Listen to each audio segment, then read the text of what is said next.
So I just did this entire lecture with my brother, but I'm going to take you guys through it too. I just saw the Apologia Utah video where, I was about to say their name, this individual did a wonderful job explaining to a lady about abortion and how it is wrong. And a very common thing that they say is it's just a clump of cells. There are 2 points I'm going to address and 2 points that he addressed that I'm just going to dig even deeper. Scientifically, exactly, it is a clump of cells. Do you know what the clump of cells is? Specifically, the difference between plant life and animal life is mitosis and meiosis. We do reproduction through a process called meiosis. Specifically, meiosis for human beings. Specifically, we need 46 chromosomes to create a human being, and this comes from the haploid sperm cell and from the fusion of the haploid sperm cell and the haploid egg cell.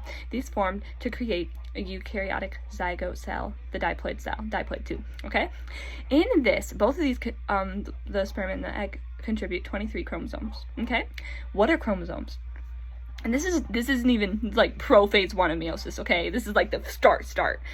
Chromosomes are DNA strands that wrap around protein molecules called histones. These wrap around the protein molecules already, and then they stack in each other and they like wrap around and they condense to create chromatin.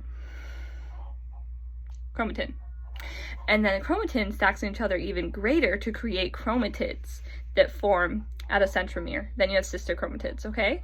And then these connect with 2 other sister chromatids. These are the exact same genetic information, by the way, the sister chromatids. And these connect with 2 other sister chromatids and they fuse at their centromere. Now you have a chromosome that looks like an X. You get 23 of these from your dada, 23 of these from your mama, okay?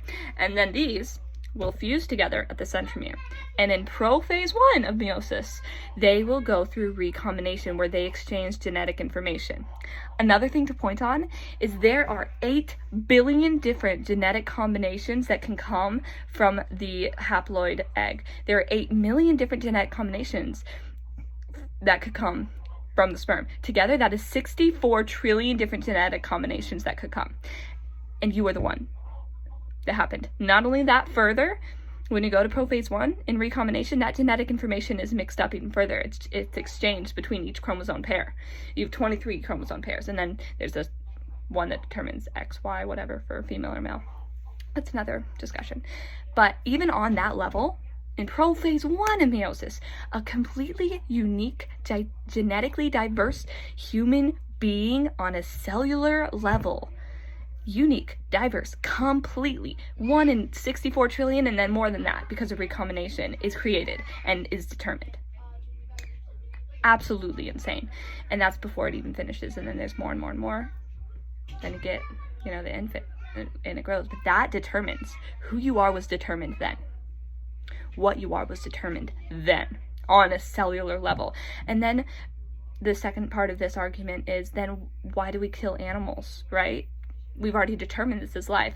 Other animals also go through the same thing. The difference is, we eat animals. Do you eat human beings? No. So one, already, you'd be like, no. But if you're like, oh, but it's life.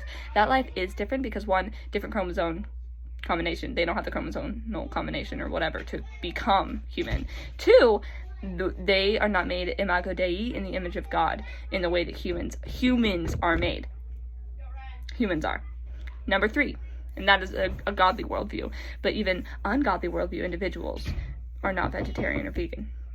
And now the third part of this the argument for abortion comes that this doesn't look like a human being, it's less than a human being. Even if it has the cellular makeup and fully determined of a human being, and it's the beginnings of a human being that's created, it is a human being, that is what fully determines a human being. Even if it's less than a human being, you are making it less than a human being. You are saying, I am more than that because of my experience, because of my ability. I am more than this human being. That thought process flows from eugenics. That comes from Darwinism. Now, Darwin himself didn't go into eugenics. Actually, his cousin started that crap. But the human part of it. But eugenics specifically created racism already existed, but segregation and abortion and even the Holocaust of the Jews. These are less than human. It is a differentiation of what determines a human. You were saying, because of my ability, because of my look, because of my experience, yada, yada, yada, whatever factors, because of my look, whatever factors. You are saying, I am more than this other human being. I am worth more than this because I am more evolved, I have more experience, I have more yada, yada, yada. You are taking away this other individual's humanity. That is why the Holocaust happened. That is why segregation reigned, came from eugenics, and that is why abortion exists. We have mended those other issues. Racism still exists, yes, but we have mended the issue of segregation. We have said these are equal human beings. But the thought process behind eugenics, behind segregation, behind the Holocaust of the Jews, that thought process still reigns today in the abortion field. You are saying, I am more than this individual because of my experience, because of the life that I have already lived and begun to live and have continued to live.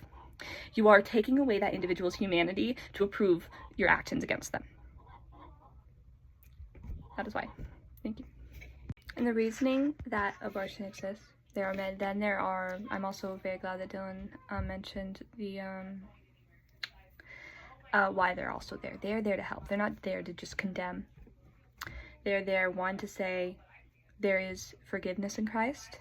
The blood of Christ can heal you, and there is therefore now no condemnation for those who are in Christ in Romans 8:1. They are there to offer help too. They're not just saying you shouldn't do this, you're awful. They're saying this is the truth and we want you to know the truth and we want to help you. We want to support you through this, and we're going to be here for what you need, for whatever reasoning you have for getting this abortion. We are here for you and we want to help.